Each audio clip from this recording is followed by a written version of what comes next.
Voilà, on va enregistrer, donc on fait un cours. Et c'est parti, je ne sais pas si on me voit, si quelqu'un voit de l'autre côté. Vous voyez ici là?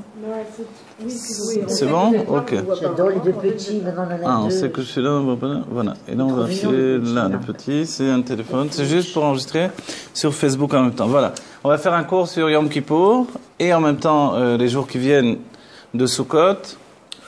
Première chose, vous savez, dans la Chassidut Chabad, on synthétise les idées. C'est très important. Il y a comprendre et synthétiser. On dit que la grande force du Tzemar Tzedek, ça a été de savoir synthétiser. D'accord? Synthétiser, qu'est-ce que ça veut dire? Être capable de définir en une phrase qu'est-ce qu'une fête, par exemple. Qu'est-ce qu'une personne? Qu'est-ce qu'une catégorie? Qu'est-ce qu'un monde? Qu'est-ce que... Voilà. Ça, c'est l'idée de Chabad. Au bout du compte, on dit que dans les yeshivot, on fait même des kitsurim, des résumés de plus en plus petits jusqu'à arriver à une seule phrase. Et quelquefois jusqu'à un seul mot. Donc voilà. Quand on arrive à Yom Kippour, dans la Chassidut Chabad, on pose une question. Avec quoi je rentre dans Yom Kippour? Quelle est l'information essentielle qui va me permettre de tirer l'essence de ce jour? Voilà. Et ça se rapporte à la notion qui est exprimée. Les Rebim nous disent Itsumo shel hayom mechaper. L'essence du jour apporte l'expiation. Vous voyez? Nous sommes dans des jours de tchouva, des jours où la tchouva n'est pas juste une réaction personnelle, mais les jours sont gorgés de tchouva. Et la tchouva, forcément, si on se dit que c'est pas juste une réaction personnelle, mais que l'air est rempli de tchouva, ça veut dire que la tchouva, c'est pas juste quelque chose d'actif, une action. C'est aussi quelque chose d'extrêmement spirituel et même d'inconscient. Et là, on peut se dire, qu'est-ce que la tchouva dans ce cas-là, si c'est inconscient? La tchouva, c'est rendre le rouar à celui qui l'a donné. Je vous ai traduit de l'hébreu. Le mot rouar, je ne l'ai pas traduit. Rendre cette partie de l'âme qui est un souffle divin à celui qui l'a donné. Qui a donné le souffle? C'est Dieu. Et Dieu nous donne un souffle de vie.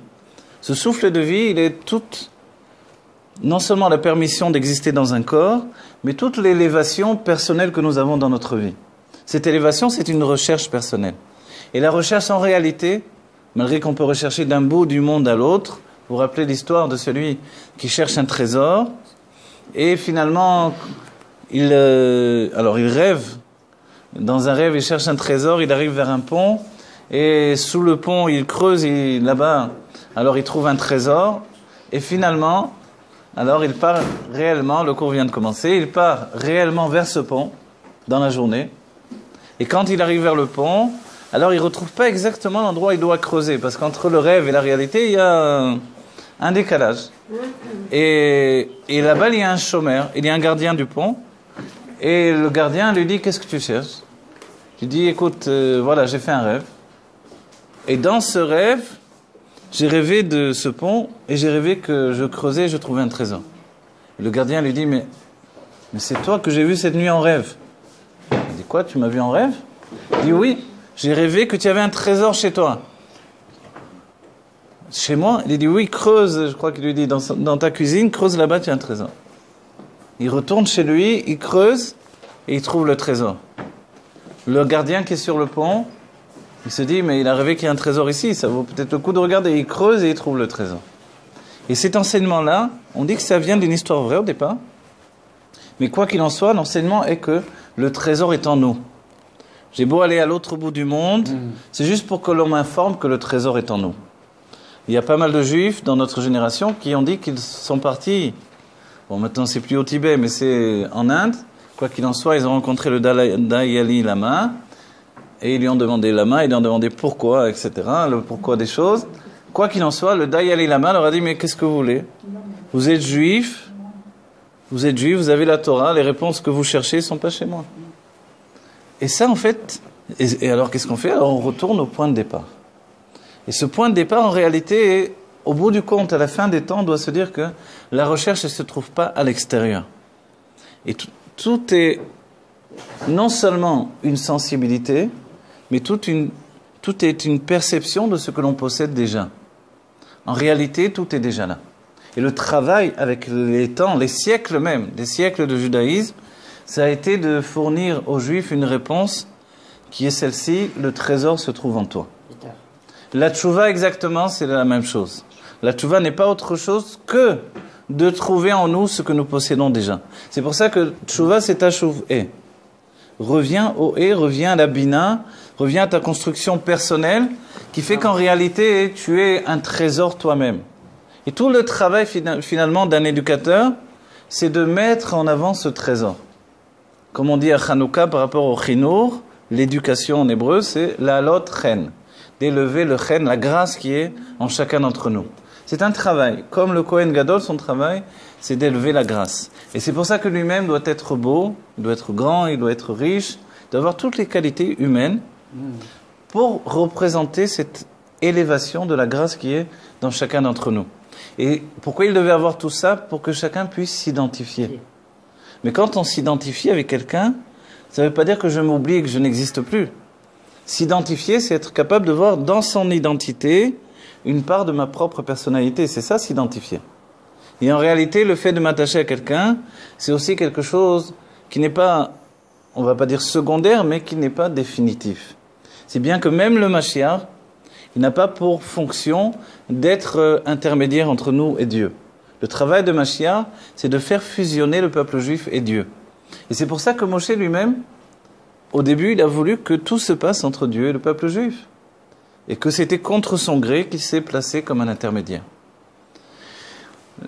Dans le monde, on va dire en général, l'idée même du shutafut, c'est-à-dire un intermédiaire entre Dieu et l'homme, c'est une permission. C'est quelque chose de permis. Mais pour le peuple juif, c'est un interdit. Alors on va dire comment c'est possible dans ce cas-là qu'il y ait Moshe Rabbeinu, comment c'est possible qu'il y ait également le Mashiach, que la Géoula même passe par le biais du Mashiach, parce qu'il est appelé un Memutsa Mechaber. Ce Memutsa Mechaber, un intermédiaire qui réunit, qui fait fusionner. Donc il n'a pas pour travail d'être une séparation, pour garder, entre guillemets, son job, d'être un pont constant.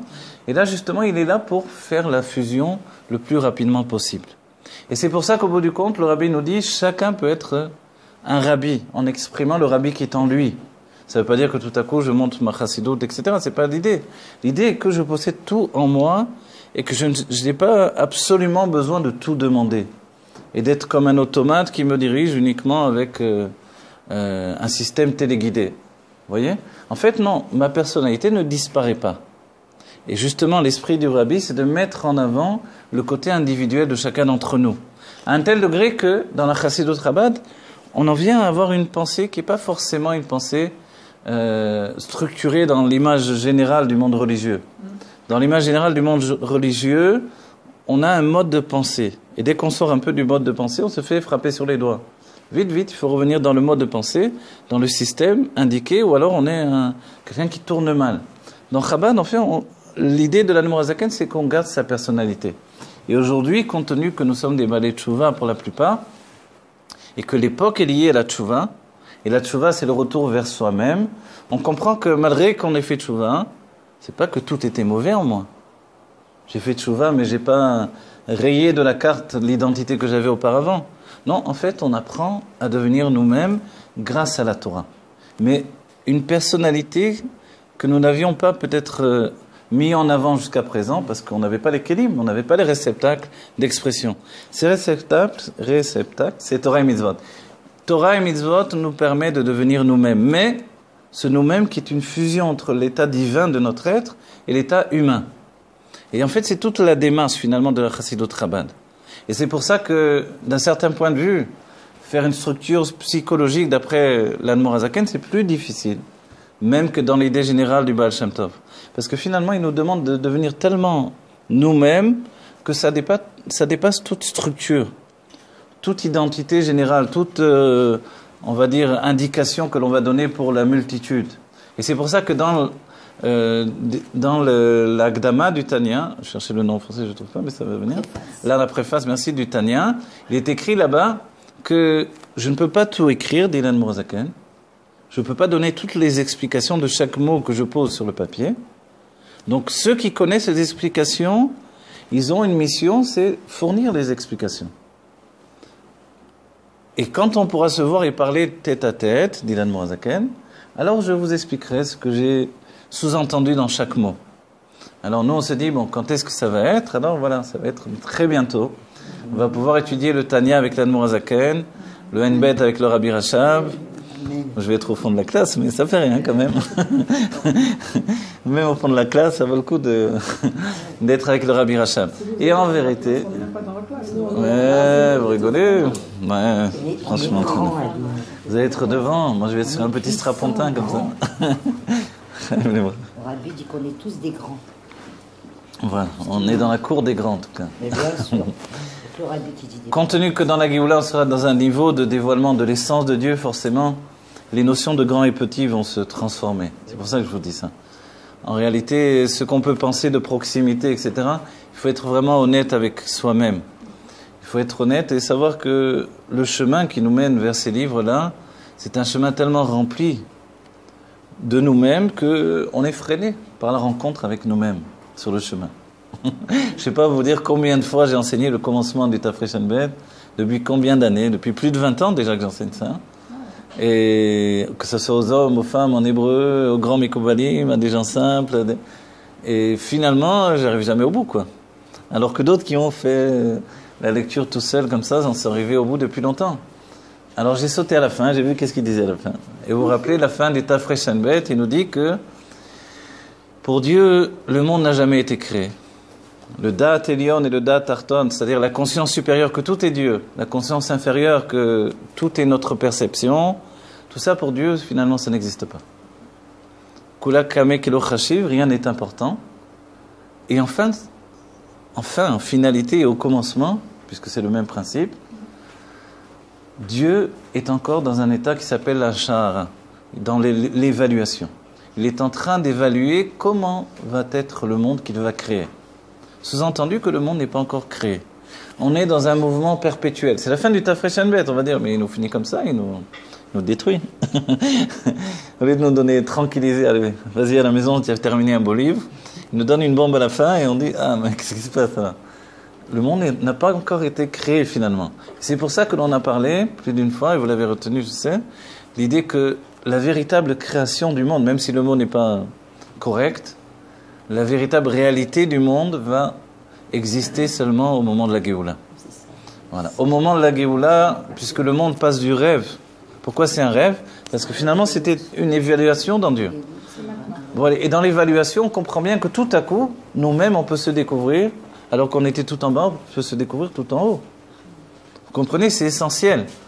Saisir cette idée-là, c'est saisir l'idée de la tchouva possible pour chacun d'entre nous. Et on comprend que la tchouva, c'est pas d'un niveau 1, niveau 2, et puis 3, et puis 4, et puis 5. La vraie tchouva, c'est toujours du niveau 0 au niveau infini. Mais si la création n'est pas créée là maintenant, oui, et qu'elle va se créer à la Géoula, on a quand même besoin de ce moment qu'on vit là. Alors ce moment qu'on vit, justement, aussi, voilà. Ça fait partie de la réalité aussi. Alors regardez, je vais vous dire une chose. Il y a une explication, voilà, ne vous effrayez pas. C'est des choses qu'on a déjà abordées depuis longtemps, mais quand même, l'explication de l'Admour Emsaï, c'est une image qui est donnée. Dans le livre qu'on étudie à Elul, c'est des Rechaim. Là-bas, il nous dit, pour donner un exemple des âmes de Asiya, des âmes du monde de l'action, et pour nous définir comment elles sont enfermées dans un monde qui est un système établi, duquel elles n'ont même pas l'idée de sortir, de se libérer. Vous vous rappelez la définition, ou la trace même du nom de Esther et de Purim dans la Torah, c'est le pasuk Aster, Astir et Panay. Caché, je cacherai ta face. Sous-entendu que, a priori, comment ça se fait? Ouais, Panay, ma face, pardon. Ouais. Ma face, sous-entendu que, et c'est le Baal Shem Tov qui explique, il nous dit, ce qu'il y a de terrible, c'est que le fait qu'il est caché est caché. C'est-à-dire que Dieu soit caché, c'est déjà une découverte. Dieu se cache, je peux entreprendre le travail de le découvrir. Mais quand je ne sais même pas qu'il est caché, alors là c'est terrible. Ben oui. Vous comprenez? Et en fait là, c'est comme ça que les dés ont été jetés. Et pour donner cette image-là dans la réalité, l'Admour Emsaï nous dit qu'à son époque, et à l'époque du Baal Shem Tov essentiellement, des Juifs étaient jetés dans des puits sous la terre. C'était des seigneurs russes qui voyaient que certains Juifs n'arrivaient pas à payer le loyer de leur maison, de leurs dettes, etc. Et qu'est-ce qu'ils faisaient? Alors, il les kidnappait, je sais pas, on dit comme ça, il les jetait dans un puits, en attendant que la communauté puisse payer la rançon de ces... Voilà. les gens de la communauté, la plupart du temps, étaient dans des situations terribles aussi. Ils étaient dans une pauvreté incroyable. Quelquefois, grâce à Dieu, des tzadikim ou des hommes d'action en ont sauvé beaucoup. C'était l'un des travaux du Baal Shem Tov de libérer des familles entières. Mais on ne libère pas une famille qui a été enfermée dans un puits pendant des dizaines d'années. C'est-à-dire dans un puits sous la terre, sans voir la lumière du jour. Et en mangeant, ils avaient... Non, il fallait qu'ils restent vivants, parce que sinon on n'allait pas donner la rançon, donc... évidemment. Donc on leur descendait à manger avec des paniers, avec des cordes, et ils étaient enfermés dans ces puits. Ça pouvait durer 10 ans? Ça pouvait durer des années, si bien que des enfants naissaient dans les puits, qui ne connaissaient pas le monde extérieur et qui grandissaient dans cette obscurité. Et qui... C'était en Russie ou en Pologne. Ouais. Et dans cette idée-là, évidemment, le monde, c'était ce que l'on voyait. Et quand le Baal Shem Tov venait délivrer une famille, alors il y allait doucement. C'est pas, on va le sortir dehors, il voit la lumière, il devient fou. Alors il fallait le préparer. Le travail, c'était de rentrer en dessous, commencer à lui expliquer ce qu'il y avait à l'extérieur, ce qu'il allait voir, Mais en réalité, dans les normes de vie de ces gens-là, et c'est l'exemple qu'a pris l'Anmour Emsaï, en fait, ils ne savent pas du tout qu'ils sont emprisonnés. Ils sont rentrés dans un tel quotidien qu'ils ont oublié l'idée qu'ils sont emprisonnés. Et pour eux, leur obscurité, les yeux se sont habitués depuis longtemps à l'obscurité, et ils voient comme nous, on voit en plein jour. Donc en réalité, ces gens-là vivent dans une obscurité qui fait face de réalité. Voilà. Et ça, c'est l'exemple même de l'exil. Et l'exil en particulier se trouve dans le monde de Asiya. Le monde de Asiya, la grande problématique de ce monde, en même temps que la grande facilité. La grande facilité, c'est que celui qui a chuté fait tchouva tchik-tchak. Pourquoi? Parce que finalement, il n'était pas tombé très bas. Parce qu'il n'était pas très haut non plus. Comprenez? C'est-à-dire que le monde de la matière n'est pas une chute pour lui. C'est ça ce que ça veut dire. Donc quand il se remet sur ses pieds, il demande qu'est-ce qu'il faut faire. Il fait ce qu'on lui demande. Comprenez? La halakha demande de faire ça et ça et ça. Le naasé est mis en avant. Il fait. Et dans ce cas-là, la tchouva est immédiate. C'est peut-être dans un premier temps ce qui s'appelle une tchouva tata, inférieure, mais elle conduit à une tchouva supérieure ensuite. Pour y arriver, il a besoin de ce qui s'appelle une itpa alot, dit l'Anmour Emsaï, un émerveillement. Seulement l'émerveillement divin nous permet de nous hisser, de sortir de cette prison-là et de s'avancer vers la lumière. Et à chaque fois que nous avons un nouvel émerveillement, on fait un nouveau réceptacle qui devient un réceptacle pour l'émerveillement à venir. Et comme ça, on grandit dans notre âme. On passe du nefesh au ruar, du ruar à la neshama, de neshama à chaya, de chaya à yechida. Vous comprenez? Tout ça, c'est très important parce que c'est ça la vraie tchouva. C'est un cheminement pour arriver vers la lumière. Mais la lumière ne se trouve pas à l'extérieur en réalité. Elle se trouve en nous. On dit qu'Avraham Avinu, de la même manière, a été enfermé dans un puits, c'est un midrash qui le rapporte, jusqu'à l'âge de 3 ans, puisque Nimrod savait qu'Avraham, il y avait une prophétie, Avraham devait le renverser ce pouvoir de Nimrod qui était, vous vous rappelez qui était Nimrod? C'est celui qui a été le maître d'œuvre de la tour de Babel, et tout en haut de la tour de Babel, il y avait une statue de Nimrod avec une flèche pointée vers Dieu, un arc et une flèche pointée vers Dieu. Celui qui se révolte. Et c'était quoi sa flèche? C'était quoi son arme? C'était la Shon HaKodesh. Comme il parlait l'hébreu de la Torah qui avait créé le monde, il était capable de renverser le système établi. Donc ils avaient fait, d'après le Zohar, un immense kumkum. C'est l'idée du Zohar, vous voyez? Un immense, je ne sais plus comment dire en français, quoi qu'il en soit. Et ensuite, il fallait mettre un robinet et tirer l'influence divine. Mais qu'est-ce qu'il y avait dedans? Il y avait la Shrina. Il voulait capturer la Shrina, la présence divine, et en tirer tous les bienfaits en obligeant Zer Anpin, l'influence divine, à se déverser vers la Shrina. Nous, on entend ça, on se dit, bon, ils ont regardé trop de films, il y a un problème, ils avaient des drogues déjà à l'époque. En vérité, ce qui est extraordinaire, c'est que c'était vrai, que cette réalité n'était pas une invention et qu'il pouvait exactement faire la chose. Et c'est pour ça que Dieu s'est avancé, s'est investi lui-même. Et il est venu et il a mélangé les langues. Et dès ce moment-là, on a parlé toutes les langues. Et il a transformé des hommes en singes. Là-bas, il y avait Darwin, il y avait des tas comme ça qui ont commencé. Et à partir de là, certains disent, même en éléphant, j'ai vu dans un petit dessin animé de Rabat, je ne sais pas la source, et vous savez, c'est les deux animaux duquel on dira, si on voit un animal méchonné, une créature méchonnée. En français, on dit une créature bizarre. Étrange, ouais. Méchonné, ça vient de chonné, différente. Shalom Aleichem le Balabait. Que du bonheur, Gmar Khatima Tova.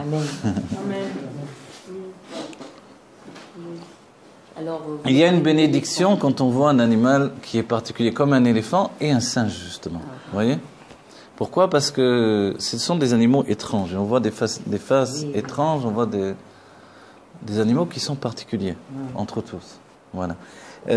Donc cette idée-là, elle est que, qu'est-ce qui se passe? Est-ce qu'on peut causer réellement du tort à Dieu ou non? En réalité, toutes les fois où on ne fait pas de tchouva, d'un certain point de vue, on cause du tort à Dieu. Qui est Dieu dans ce cas-là? C'est nous-mêmes, évidemment. La part de divin qui est investie en nous, le Tanya, il va doucement pour que l'on comprenne les choses. Il nous dit, il y a un chelek elokam imal mamash. Une partie de Dieu, tel qu'il est là-haut, se trouve en nous. Et le Tzemar Tzedek va expliquer qu'au départ, il est écrit dans la formule des sages, uniquement chelek elokam, une partie de Dieu, une partie de divinité. Et l'Admor Hazaken va rajouter le mot mamash. Vous voyez? Et le Tzemar Tzedek va dire que ce mamash, outre le fait que c'est vrai, mamash sont les initiales de Menachem Mendel Schneerson, et quand on dit mamash me'amen, c'est Menachem Mendel Schneerson, Melech Mashiach, Melech Mashiach. Alors, mais quoi qu'il en soit, le mamash, il veut dire dans la mamachout, dans le corps matériel. C'est-à-dire que le divin ne reste plus là-haut, il s'intègre dans le corps matériel. Et comme l'Admor Hazaken est un posek de halacha, quand il définit une chose, c'est que la chose est telle qu'elle. Et c'est très important, parce que quand il va expliquer le Tzimtzum, le Rabbi nous dit, on aurait pu penser que ça serait autrement que l'explication de l'Admor Hazaken, mais comme il y a un posek dans la Torah cachée, la Torah dévoilée, un Rav posek, donc un Rav qui fixe la halacha, alors il fixe que la chose est comme ça. Sous-entendu, à propos du Tzimtzum, que Dieu ne s'est pas retiré du monde qu'il a créé. Le monde se trouve au-dedans de Dieu. Alors c'est quoi l'idée du Tzimtzum chez le Harizal? Le Tzimtzum, c'est justement, c'est soit un retrait, dans le terme ça veut dire en fait diminuer l'intensité de la lumière divine, on l'appelle contraction, et on l'appelle retrait. Mais en réalité, l'explication chassidique, c'est que le Tzimtzum, c'est un voile qui est passé entre le Da'at Elyon et le Da'at Tarton, entre la présence de Dieu et les mondes des créatures. D'accord? Un voile qui fait que finalement, on a l'impression qu'on vit indépendamment de Dieu. Mais en réalité, on se rend compte que toute l'idée merveilleuse qu'il y a dans cette structure-là, c'est que Dieu vit indépendamment de lui-même, à travers nous. C'est-à-dire que grâce à nous, il se déconnecte de son infini absolu. Et il rentre dans une limitation sentimentale, alors émotive on pourrait dire, on peut rajouter intellectuelle, au niveau du toucher, d'essence, au niveau de notre vie, du froid, du chaud, toutes ces choses inventées par Dieu, il faut également les ressentir. Pour les ressentir, il a fallu qu'il y ait une personnalité humaine, avec un système biologique qui ressente les choses et qui puisse les exprimer. J'ai froid, j'ai chaud, j'ai faim, j'ai soif. Et pour qu'il y ait un lien entre l'âme divine, qui est la présence de Dieu au-dedans de nous, et le corps qui lui va donner le commencement de toutes ces sensations, alors Dieu a installé ce qui s'appelle l'âme naturelle. L'âme naturelle va tellement s'investir dans son travail, et on ne peut pas lui reprocher. Pourquoi? Parce que finalement, quand Dieu nous demande quelque chose, on y va à fond. On se donne totalement. Il y a une sikha du Rabbi où le Rabbi explique que quand le peuple juif s'est retrouvé après la traversée de la mer, vous vous rappelez qu'il y avait le fait de prendre les trésors d'Égypte, ensuite ils ont traversé la mer, on dit que la bizat ayam, le butin qui avait été ramassé une fois que les Égyptiens sont morts dans la mer, alors tous les trésors sont venus au bord de la mer, donc sur le sable, et les Juifs ont commencé à ramasser.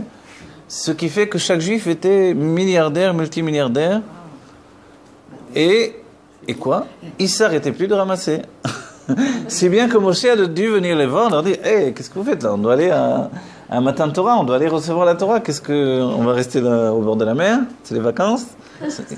Se croyait un Nathania. Alors, donc en fait, Moshe les entraînait. Alors c'est l'impression que je donne pour vous dire que a priori, on a l'impression que bon, les Juifs finalement, ils aiment bien l'argent, quoi. Mais l'idée elle est plus profonde. Le rabbi qui voit toujours les choses d'un bon œil, il voit toujours la profondeur du peuple juif, nous dit que non. Quand le peuple juif s'est donné à cette mitzvah de prendre des trésors pour construire le Mishkan, ils se sont dit, mais il faut ça, il faut ça, il faut ça, de l'or encore, des diamants, encore des choses, qu'est-ce qu'on doit apporter au Mishkan? Et ils n'ont pas arrêté. Si bien que Moshe a dû leur dire, c'est très important ce que vous faites, mais on doit recevoir la Torah maintenant, arrêtez, tant pis, on a pris ce qu'on a pris. Et le rabbi en tire une leçon importante, il nous dit, on doit voir chez un juif que quand il est occupé à une chose, il y est totalement. Quand il est occupé à une chose, il n'est pas ailleurs. Il est dans un cours de Torah, il étudie la Torah, maintenant il ne fait rien d'autre. Il est en train de manger, il ne fait rien d'autre. Il est en train de dormir, il ne fait rien d'autre. Il ne veut pas se lever, etc. On va dire, c'est un fainéant, ces trucs. Non, c'est qu'il se donne entièrement dans ce qu'il fait. Et ça, c'est un signe qui est lié au peuple juif. De se donner entièrement dans ce que l'on fait. Et c'est pour ça, quand un juif s'est investi dans des révolutions, il a révolutionné le monde entier. Ils ont fait le communisme, le marxisme, le sionisme, etc. Tous les ismes qui peuvent exister, finalement à partir d'une intensité particulière. Cette intensité, d'où est-ce qu'elle vient? Du chelek elokam imal mamash. Dans notre génération, le rabbi a accéléré le système, le processus de compréhension. Et compte tenu que le rabbi nous dit qu'il faut transformer cette existence en Géoula concrètement, alors le rabbi, comme on l'a répété plus d'une fois, on ne le répétera jamais assez, nous dit qu'il faut que l'exil devienne notre Géoula. Pour que l'exil devienne notre Géoula, il devient comme un immense corps, cet exil, avec des bus, avec des camions, avec des voitures, avec des chevaux, avec des gens, avec l'exil tout entier, avec des supermarchés, avec tout, et que tout ça devienne un réceptacle pour le dévoilement du Chelek Elokam Iman Mamash. C'est-à-dire que les âmes des Juifs vont s'investir totalement dans tout. Et on l'a fait déjà depuis des siècles. On va dire, qu'est-ce qui reste à faire aujourd'hui? Il faut dévoiler le Aleph. On va dire, quelle différence finalement? Au bout du compte, on a fait ce travail-là depuis des siècles, non?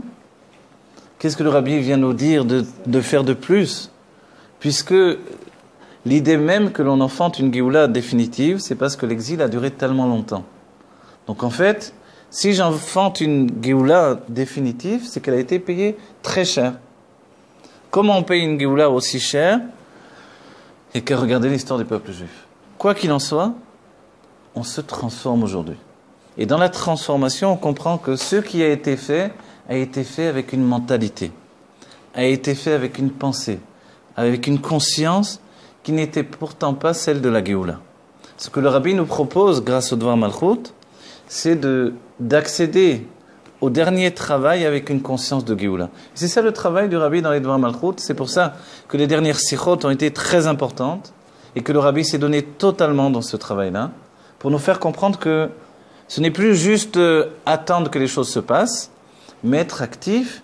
Et la première action, c'est la pensée. Et de là, on partage notre vie en 3 niveaux. Vous vous rappelez? L'action, le cœur et l'esprit, l'intellect. L'action, on continue de toutes nos forces à faire ce travail qui entraîne la Géoula, c'est-à-dire Torah et Mitzvot, on n'arrête pas. Les Mifsaïm, pousser tous les Juifs dans l'action concrète à exécuter les Mitzvot, les 10 campagnes du Rabbi également, rajouter dans la Tzedaka concrètement. Dans le cœur, on doit aimer tous les Juifs, on doit aimer Dieu de tout son être. Et quand on prie, il est dit qu'on doit, c'est l'Admor Zaken qui dit, on doit prier au niveau de Mitsuya Nefesh, ça veut dire jusqu'à donner son âme. Évidemment, c'est pas pour autant qu'on y arrive, mais quoi qu'il en soit, au quotidien, on ressent cette chose-là. Et quand on parle d'aimer comme une chose qui entraîne la Géoula, on comprend que l'on doit aimer le monde entier. Le monde entier. Ça inclut même pour notre génération d'aimer de manière générale, même les goïms.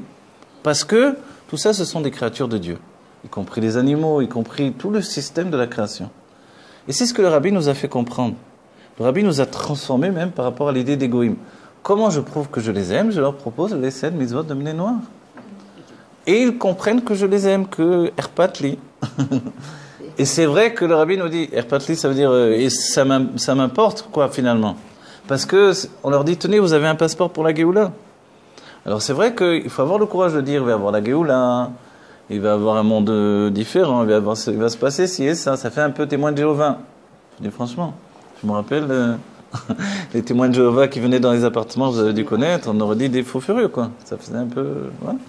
Donc, quand on y va, on a un peu l'impression d'être un peu comme ça. Mais le rabbi nous a dit que c'est une mitzvah comme mettre les tefilines, on le fait. Donc, il y a les 7 mitzvot de Mnei Noah, et les goïms ne doivent pas dire, c'est ça ce que tu me donnes, c'est la zdaka pour moi. Quelquefois, ils disent ça. C'est rien du tout. Vous avez 613 mitzvot, tu me proposes 7 mitzvot, c'est honteux. En fait, il faut savoir que ces 7 mitzvot sont des mitzvot générales qui regroupent, qui regroupent tout l'esprit des 613 mitzvot. Et que, en fait, c'est ce qu'il faut pour transformer le monde de l'intérieur dans la conscience du non-juif. La problématique du juif, c'est qu'il doit être dans un cheminement de tchouva ininterrompu. Qu'est-ce que la tchouva? La tchouva ne s'arrête jamais. Elle n'est pas reliée à Yom Kippour, elle n'est pas reliée à Rosh Hashanah, elle n'est pas reliée à Sioussa. Le lendemain de Yom Kippour, je le répète, l'histoire avec le Rabbi Rachab et le Rabbi Rayatz. Le Rabbi Rayatz demande au Rabbi Rachab, et maintenant, qu'est-ce qu'on fait? Après Yom Kippour. Et le Rabbi Rachab répond, maintenant on fait tchouva. D'accord. Maintenant on fait tchouva, qu'est-ce qu'on a fait du matin au soir? En réalité, c'est l'idée même pour laquelle on ne fait pas, les chassidés Chabad ne font pas des slichot jusqu'à Yom Kippour. Ils ont fait une semaine, c'est tout. Oui, enfin, voilà, ça dépend. Quand on fait, et le Rabbi dit que celui qui ferait ne serait-ce qu'un seul jour, il aurait également la récompense de ceux qui font tous les jours comme tous les autres. Pourquoi? Parce qu'il y a déjà un klal dans le Shulchan Aruch qui dit que Me'at tachanonim be kavana me'asher arbe tachanonim belo kavana. Alors je traduis, c'est Shulchan Aruch de Rabbi Yosef Karo. Un petit peu de tachanonim, supplication à Dieu, mais avec intention, c'est mieux que beaucoup de supplications sans intention. Vous voyez? Parce que quotidiennement, celui qui s'habitue à faire le tachanoun, dans les choules, des fois c'est ça, quoi. Regarde la montre, ouais. Presque on tape sur la poitrine du voisin. Parce que ben c'est ça, aller prier tous les jours, aller recommencer tous les jours, oui, c'est pas évident. Donc en fait, se renouveler tout le temps dans la Vodat Hashem, on dit, ça nous paraît impossible. On rapporte même des tzadikim. Dans ma jeunesse, j'ai lu un peu sur Rabbi Nachman de Breslev. J'aime bien dire de ma jeunesse. Alors, où quand il était jeune, il avait beaucoup de mal à prier, il n'arrivait pas à prier. Jusqu'à ce qu'un jour, il découvre. Et il avait du mal avec cette idée-là. Parce que c'était le petit-fils du Baal Shem Tov. Donc ça l'a fiché mal, quoi. Même pour lui-même, il se sentait comme déshérité. Jusqu'à ce qu'un jour, il se passe quelque chose et ça se renverse. Alors pour nous, aujourd'hui, pour qu'il se passe quelque chose de profond, il faut vraiment un événement particulier. Cet événement particulier dans la vie du juif, c'est Yom Kippour. Yom Kippour a ce site particulier qu'il parle aux âmes de tous les juifs. Il va chercher les juifs où ils se trouvent. Vous vous rappelez, dans une sikha, le rabbi nous dit, il y a ce juif en Amérique qui regarde un match de baseball en mangeant un sandwich au jambon, quoi. Ou je sais pas ce qu'il mange, mais enfin le rabbi dit un truc comme ça. Et tout à coup, il se rappelle que c'est Yom Kippour. Alors il prend sa télécommande, il est à la télévision, aïe, première faute, voilà. Et il prend ses clés, il prend l'ascenseur, il court à la voiture, il travaille, et il conduit jusqu'à la Beit Knesset, et il arrive là-bas, et il pleure avec tous les autres. On dit, mais ça va, c'est le cirque, là. Combien il a fait de fautes jusqu'à arriver à ce moment-là? Et le rabbi nous dit, il n'y a pas pour Dieu un plus grand plaisir que la prière de ce juif-là. Parce que il vient d'arrêter tout ça. Voilà, il vient d'arrêter son sandwich alors qu'il était à la moitié. Il vient d'arrêter son match de baseball, ce qui n'est pas rien pour les Américains. Quand il était en plein... Alors, vous imaginez tout ça? C'est-à-dire que finalement, c'est ça le monde dans lequel on vit. D'accord? Mais il faut savoir que Dieu a du plaisir de tout ça. En définitive, Dieu a du plaisir de notre âme animale. Pourquoi? Parce que l'âme animale elle-même, elle est un moteur de vie. Et ce moteur de vie, quand il se met à travailler, il est extrêmement puissant. Et l'âme divine, quand elle voit la puissance de l'âme animale, elle est subjuguée, transformée, et elle reçoit tout à coup un feu qu'elle ne connaissait pas. Et c'est pour ça que notre âme animale n'est plus le problème qui nous empêche de servir Dieu. Il est la solution qui nous permet de servir Dieu. Et ça, c'est vrai qu'on n'en avait pas conscience totalement, parce que le Tanya a été plutôt doucement avec ça, parce qu'il a établi une lutte avec l'âme animale, et qu'il a fallu étudier la scala des Rébim. Les Rébim, à part le avoda de se battre contre l'âme animale,